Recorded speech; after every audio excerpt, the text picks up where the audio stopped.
Run away now. Mary Miller had always believed that true love was less about fireworks and more about the quiet companionship that came from knowing you'd always have someone beside you at the end of the day. At 38, she had built a peaceful life in the lakeside town of Holland, Michigan. Her world was full of traditions and routines: Friday night dinners at her favorite bistro, weekend walks along Lake Michigan, and Sunday mornings spent flipping through old photo albums with her husband, John, while sipping freshly brewed coffee. There was nothing extravagant about their life, but it was hers, and it felt safe. John, her husband of 9 years, was a polished, charming man who made a living as a regional salesman for a health supply company. He traveled often, always somewhere nearby but just out of reach: Lansing, Grand Rapids, sometimes as far as Toledo. He was full of stories, laughter, and subtle mystery. To Mary, he was dependable in the way that soft rain was dependable in spring: comforting, consistent, and occasionally surprising. When her parents died in a tragic car accident 3 years into their marriage, Mary inherited a significant sum. The grief was soul deep. Her mother had been her best friend, and her father, her quiet anchor. But John had stepped up. He held her through every night she cried. He organized the funeral, took care of the legalities, even canceled a business trip to stay with her. It was in that darkest time that Mary thought she saw his truest self: loyal, grounded, and strong. With the inheritance, they upgraded their modest home, a charming colonial with creaky floors and ivy growing along the back fence. They remodeled the kitchen, bought a luxury SUV, and even traveled to Tuscany for 2 weeks. It was a dream come true. Or so it seemed. As months turned into years, something began to shift. Something subtle, like a draft sneaking in through a window you thought was shut tight. Mary didn't notice it at first. It was in the small pauses before John answered her questions. The vague answers about who he had dinner with during his work trips. The way he always kept his phone face down. She didn't want to doubt him. Not after everything they had built. But even the sturdiest foundations can crack under quiet pressure. It was on a rainy Wednesday evening when Mary's unease grew too loud to ignore. She was folding laundry, warm towels fresh from the dryer, when her phone buzzed with a call from her best friend, Lily. They'd known each other since college, surviving heartbreaks, job losses, and growing pains together. Lily's voice was strained. "Mary, I need to tell you something." Mary sat on the couch, already bracing for bad news. "I saw John today," Lily said, her words careful, as if navigating broken glass. "In Grand Rapids. He was at that little cafe near the art museum. He was with a woman. Much younger. They were holding hands." Silence. "And she kissed him," Lily added, more softly. Mary couldn't speak. The room spun, her mind racing through the endless possibilities. A misunderstanding? A coworker? A cousin? But she knew, deep down, this wasn't the first time she'd felt something was off. This wasn't paranoia. This was confirmation. That night, Mary didn't confront him. She simply observed. The way he avoided her eyes when she asked how his day went. The faint scent of perfume she didn't recognize clinging to his blazer. The sharp way he said, "You're overthinking again, Mare," when she asked where he had dinner. Then, a few days later, as if to paint over the growing cracks, John proposed a trip. "Let's get away," he said with that salesman's grin. "Just the two of us. Traverse City. A weekend by the lake, good wine, and you and me under the stars. Like old times." He handed her a small velvet box. Inside was a necklace, delicate, expensive. The diamonds caught the light like ice. Mary smiled and kissed him on the cheek. But in her chest, there was only cold. She accepted the gift, packed her bags, and prepared for a trip that felt more like a trap than a getaway. Roads stretched ahead in long, winding ribbons of gray. Patches of autumn trees lined the highway like a watercolor painting, fiery reds, oranges, and the last stubborn greens clinging to the branches. Mary gazed out the window, watching the blur of color while her thoughts knotted themselves tighter with every mile. John had been uncharacteristically cheerful that morning. He sang along to old 80s hits on the radio, his fingers tapping on the steering wheel in time with the music.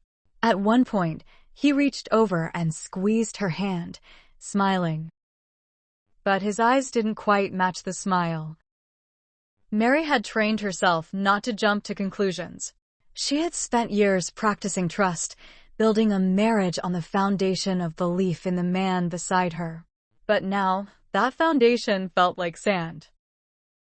They stopped for gas just outside Muskegon, a quaint little station that looked almost too picturesque, with a red and white roof and an old diner-style convenience store attached to it. John told her he'd be right back and went inside to pay and grab coffee. Mary stepped out of the car to stretch her legs. The air was brisk with the scent of pine and fuel, and the sky above was an endless canvas of blue. As she turned to glance at the reflection in her window, she noticed him. A young man, maybe 20 at most, with shaggy blonde hair tucked under a trucker cap, was cleaning the windshield of the car at the next pump. He wore a name tag that read Chase. He glanced up at her, just for a second, and then quickly returned to his work. Mary was about to turn back when she noticed something fluttering under her windshield wiper. A folded piece of paper. She frowned and reached for it, her heart already beating a little too fast. Unfolding it, she saw just 3 words, scrawled in quick, all-caps handwriting. "Run away now." She stood there frozen, the note trembling slightly in her hands. Her first thought was that it had to be some mistake. A prank. Something meant for someone else. But when she looked up again, Chase was gone. Moments later, John emerged from the store, 2 coffees in hand, whistling as he walked. Mary shoved the note into her purse, her face arranged in a mask of calm. "You okay?" he asked, slipping into the driver's seat. "Yeah," she said, her voice barely above a whisper. "Just tired." They drove on. But the air in the car was different now, charged and brittle. Mary sat quietly, sipping her coffee, trying to steady her thoughts. Who was Chase? Why would he give her that note? What did he know? She glanced at John. He was focused on the road, humming softly to himself. And for the first time in 9 years, Mary looked at her husband and wondered who exactly he was. Mary spent the rest of the drive pretending to admire the rolling hills outside her window, pretending to laugh when John cracked an old joke about their first disastrous ski trip, pretending she wasn't holding a secret in her purse that was screaming at her with every bump in the road. She couldn't stop thinking about the note. "Run away now." It sounded dramatic, like something from a thriller novel. But there was nothing amusing about the deep unease it stirred in her chest. Her instincts, which she had silenced for far too long, were finally speaking. And they were louder than her hope. When they arrived in Traverse City, the lake shimmered like glass under the setting sun. John had booked a luxury suite in a boutique lakeside hotel. The view was spectacular, sailboats gliding across the bay, a crimson sunset casting long golden streaks across the waves. It should have been romantic. But to Mary, it felt like a stage set for something else. She smiled politely through dinner, complimented the wine, and let John wrap his arm around her as they strolled along the marina. But her mind was miles away, still at the gas station, still wondering who Chase was and what he knew. Later that night, when John fell asleep, Mary slipped into the bathroom with her phone and locked the door. She pulled out the note again, unfolding the paper with trembling hands. "Run away now." Her fingers hovered over her phone for a moment before she opened a search engine and typed in, Gas station near Muskegon plus employee named Chase. Nothing relevant came up. She tried narrowing the search.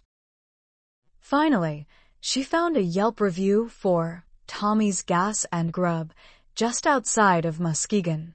One comment mentioned a friendly kid named Chase who helped fix a windshield wiper. It wasn't much, but it was something. With a deep breath, she copied the gas station's phone number and saved it to her contacts under a random name. She'd call tomorrow, when she was alone, when John wasn't watching her every move. She tiptoed back to bed, her heart pounding like she had just committed a crime. As she lay beside John, staring at the ceiling, she thought about all the little things she had ignored over the years. The times he dodged questions. The way he always kept his suitcase half-packed. The phone calls he took in the garage. The increasing moments of silence where warmth used to be. And then there were her memories, the early days. The tenderness, the laughter, the way he had held her hand at her parents' funeral. Which version of John was real? She didn't sleep that night. The next morning, Traverse City greeted them with golden sun and crisp lake air.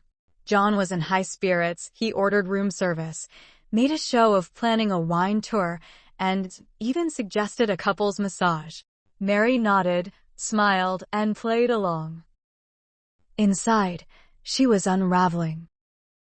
Around mid-morning, John excused himself to take a business call. He stepped out onto the balcony, speaking in a hushed voice. Mary seized the moment. She walked into the hotel's small lobby cafe, pretending to browse the pastry case. With her phone tucked against her ear and her heart hammering, she dialed the number she had saved the night before. 1 ring. 2. Tommy's Gas and Grub, this is Dave. Mary cleared her throat. Hi, I'm trying to reach someone named Chase. I think he works there. A pause. Yeah, Chase is here. Who's calling? It's personal. I think he might remember me. Can I talk to him, please? Another pause. A few muffled sounds. Then a new voice. Younger. Unsure. Hello. Chase, she asked. Yeah. Who is this? My name is Mary Miller. You left a note on my car window yesterday. Run away now. Do you remember? The line went silent. Yes, Chase finally said. I remember. Mary stepped toward a quieter corner of the lobby, lowering her voice. Why did you write that? Why would you tell me to run away? There was a beat of hesitation, then a long exhale. Because I know who your husband really is. Her breath caught. His name's not just John Miller, Chase said. It's John McMillan. And he's done this before. To women. One of them was my sister. Mary gripped the edge of a chair, her knees wobbling. She met him years ago, Chase continued, his voice trembling slightly. He called himself Jonathan Marks back then. Swept her off her feet. Married her. He told everyone she was unstable. Got her committed to a mental facility. Took everything, her savings, her car, even her jewelry. Then disappeared. Oh my God, Mary whispered. She finally got out, Chase said. But she was never the same. And last year, she took her life. A slow gasp escaped Mary's lips. I'm so sorry. I saw him with you, Chase said. The way he was smiling, holding your hand. I felt sick. I couldn't let him do it again. Mary's eyes stung with tears. Do you have proof? I've been collecting it, Chase said. After what happened to my sister, I started digging. I have documents, names, even photos. He's used different aliases, always some version of John, and every time, he targets women with money. He charms them, marries them, isolates them. Then he makes them seem unstable to take control of their assets. Mary's hands trembled. Do you know about the woman in Grand Haven? Chase asked gently. Mary shook her head, though he couldn't see it. She's his current wife. Legally. Been married to her for 12 years. 12 years. Mary felt like the air had been knocked from her lungs. I can help you, Chase said softly. But you have to be careful. He's smart. And if he thinks you know, he'll move fast. Mary closed her eyes, the weight of the truth crashing down. I'll meet you, she said. I need to see everything you have. Mary told John she needed some alone time, to walk by the lake, maybe browse a few local shops. He smiled and offered to join her, but she shook her head gently and said, I just need a little space this morning. He hesitated for a second, then nodded. Of course, he said. Take all the time you need, honey. She smiled back, tight-lipped, careful. And then she walked away from the hotel, each step feeling like she was pulling herself out of quicksand. They agreed to meet at a quiet, little-known cafe on the edge of downtown Traverse City. A place full of mismatched chairs, hanging plants, and faded books on every table. Mary arrived first and chose a corner booth near a window, her eyes flicking between the front door and her phone. 10 minutes passed. Then the door opened and Chase walked in. He looked even younger than she remembered. His posture was unsure, but his eyes held the weight of too many hard truths for someone so young. He spotted her immediately and made his way over, clutching a worn laptop bag under his arm. Hi, he said quietly, sitting down. Thank you for trusting me. Mary folded her hands. Thank you for saving me. Chase opened his bag and pulled out a folder, thick with printed pages, photos, and highlighted reports. He also set down his laptop and turned it toward her, opening a file. He changes small things each time, he began. Different cities, different names, but always the same type of woman, older than him by a few years, recently wealthy or vulnerable. He clicked on a photo. Mary flinched. It was John, smiling, arm wrapped around a brunette woman outside a house with a welcome to Grand Haven doormat. That's his real wife, Jennifer. Married since 2013.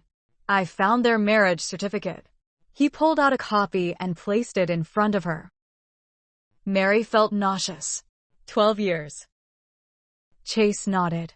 He tells her he travels for business. She thinks he works in logistics. But I've followed his car. He's visited at least 4 women in different cities. He uses charm, gaslighting, and manipulation. With my sister, he started slipping things into her drinks, then convinced doctors she was delusional. Mary pressed her fingers to her lips. He tried to have her declared mentally unfit, Chase said. That's how he got access to everything she owned. She had no children, no one to fight for her. She stayed in a facility for 7 months. By the time she got out, she had nothing. Why hasn't he been arrested? Chase sighed. Because he's good. He always works in the shadows. Uses false names. Fakes documents. And the women, most of them never come forward. They're too ashamed. Or they don't survive. Mary's hands balled into fists. I'm not going to be one of them, she said, her voice low. I need to stop him. Chase nodded slowly. I've been collecting evidence for over a year. But I couldn't make it stick. Not until now. With your help, with someone on the inside, we can get him. Mary stared at the photos, at the signatures, at the lies. And then she met Chase's eyes. I want to destroy him. The moment Mary returned to the hotel, something inside her shifted. She was no longer just the hurt, confused wife. She was a woman on a mission. She found John lounging on the balcony, sipping a cocktail. He turned and grinned at her like nothing was wrong. Feeling better? He asked. Much, Mary replied, matching his smile. I bought a cute little notebook.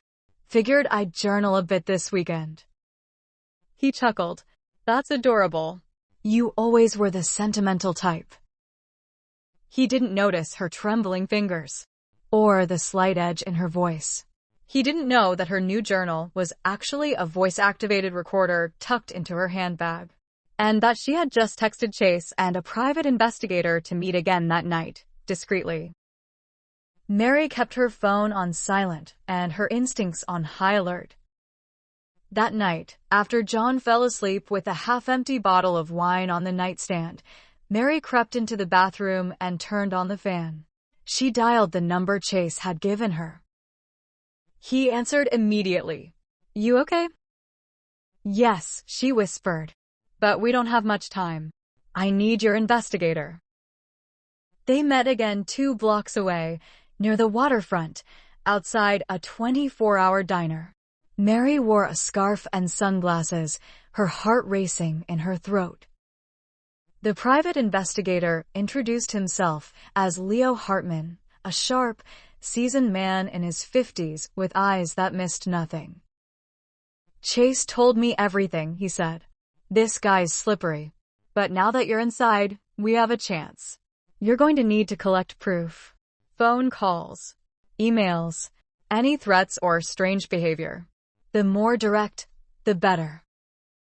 Mary nodded. He has a separate phone. One he hides in his briefcase. I've seen him use it. Leo smiled faintly. That's your first target. Over the next several days, Mary played the part of the loving wife flawlessly. She laughed at John's jokes, cuddled next to him during the wine tour, and kissed him softly before bed. But behind her gentle eyes was an iron resolve. She waited until John left his briefcase unattended during a massage session. With her heart pounding, she slipped into the hotel room, unlocked the case, and found the second phone. It wasn't password protected, so she took photos of every screen, every name in the contact list, every text preview that popped up. One in particular made her blood run cold. Jennifer, is she starting to suspect? We can move faster if needed. Mary swallowed hard, fighting the urge to throw the phone across the room. She carefully placed everything back exactly how she found it. Later that night, she uploaded all the photos to an encrypted drive Leo provided. Within the week, they had enough to approach the police. Emails about transferring property, bank account screenshots with her name on forged power of attorney documents, a typed letter prepared for a psychiatric facility stating that Mary suffered from delusions and dissociation. All signed Jonathan Marks. Mary stared at the pages, barely breathing. He was going to erase me, she whispered. Chase placed a comforting hand on her shoulder. Not anymore. Leo walked her through every step of the legal process. She filed a detailed police report. They met with a prosecutor. A protective order was issued within 24 hours. Her bank froze all joint accounts. And then came the moment she never imagined she'd be strong enough to face. The arrest. The morning air was crisp when the police arrived at the hotel. Mary was already packed, her suitcase half full with essentials, clothes, important documents, and her journal that had become a repository of hidden truths. She stood in the lobby, her heart hammering not from fear, but from a mix of relief and determination. John appeared, freshly shaved, dressed in a crisp suit, carrying his usual briefcase. He greeted Mary with a smile that no longer fooled her. Before he could say a word, uniformed officers approached, flashing badges. John McMillan, you're under arrest for bigamy, fraud, and conspiracy to commit elder abuse, one said firmly. His smile froze, replaced by shock, and then a flicker of rage. Mary watched silently as he was handcuffed. His usual smooth composure shattered in the presence of the law. The other woman's name, Jennifer, came up in the police reports as his accomplice. She was being located for questioning. Witnesses began to gather. Hotel staff who had noticed John's odd behavior, Chase who had followed from the shadows, and Mary's own quiet courage had brought this moment to life. John tried to protest, to deny everything, but the mountain of evidence was overwhelming: the forged documents, the false diagnoses, the secret bank accounts, and his double life meticulously uncovered. For Mary, it was surreal to see the man she thought she knew stripped bare. Years of betrayal laid out in cold black and white. She remembered the little notes of love, the whispered promises now revealed as tools of manipulation. As the officers led him away, Mary's eyes met his for a brief moment. There was no apology, no remorse. Just a hollow stare that confirmed everything she feared. Back in her hotel room, Mary sat down with Chase and Leo, exhausted but strangely empowered. "This isn't the end," Leo said quietly. "There will be court dates, testimonies, and a long road ahead. But you did the hardest part. You faced the truth and fought back." Chase nodded. "And you're not alone. There are others out there who've been through what you have. You can help them." Mary smiled for the first time in weeks. "I will." The dawn of a new chapter had arrived. The weeks following John's arrest were a whirlwind. Court hearings dragged on, each one a reminder of the betrayal Mary endured, but also a testament to her courage. The courtroom was cold and formal, but Mary found warmth in the support of Chase, Leo, and her closest friends who stood by her side.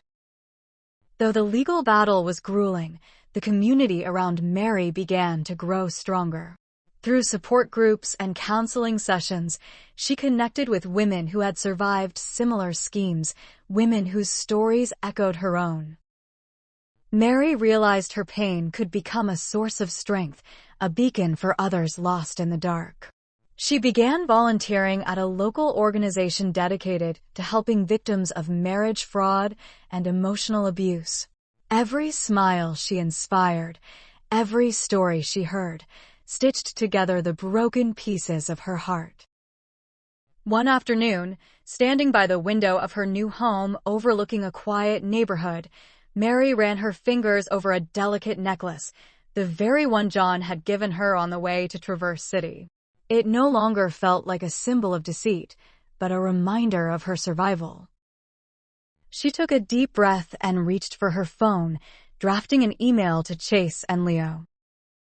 "Thank you," she wrote, "for your kindness, your courage, and for helping me find my voice. I'm ready to help others now." The road ahead was still long, but Mary walked it with her head held high. Trust, she understood, was precious and fragile. But kindness and courage, they were unbreakable. And in that truth, she found hope. A year later, Mary stood at the edge of Lake Michigan, near the Holland Harbor Lighthouse, known by locals as Big Red. The same lake that once echoed memories of long walks with John now whispered a different kind of story, one of transformation. Her life had changed completely. The nonprofit she helped build, the Lighthouse Project, offered legal support, therapy, and emergency housing for victims of marital fraud and psychological manipulation. What began with a single story became a safe haven for dozens, then hundreds of women and men who, like Mary, had once questioned their own reality. Chase, now in college studying criminal justice, had become her honorary little brother. He often joined her at awareness events, bravely sharing his sister's story and standing up for those who couldn't. Leo, retired from active investigations, remained a close friend and mentor. He occasionally visited to speak with women at the shelter, reminding them that justice wasn't just about punishment, it was about reclaiming your own narrative. As for John and Jennifer, they had been convicted on multiple counts: bigamy, fraud, conspiracy, and elder exploitation. John's pattern of abuse stretched far beyond what anyone imagined. His sentence was long, and Mary would never have to face him again. Mary picked up a stone and tossed it into the lake, watching the ripples scatter. The cold breeze brushed her cheek, but it didn't chill her. She was no longer afraid. She reached into her coat pocket and pulled out a new journal, this one bound in soft leather, the pages still untouched. On the first page, she wrote, "To the woman I used to be. You were kind. You were trusting. They tried to use that against you. But kindness is not weakness. And trust is not a flaw. You survived. You are free now. And the light you carry will guide others home." She closed the journal and smiled toward the horizon, where the lighthouse stood strong and unmoved. A symbol, a warning, a beacon, just like her. Thank you for listening. Like and subscribe for more short stories.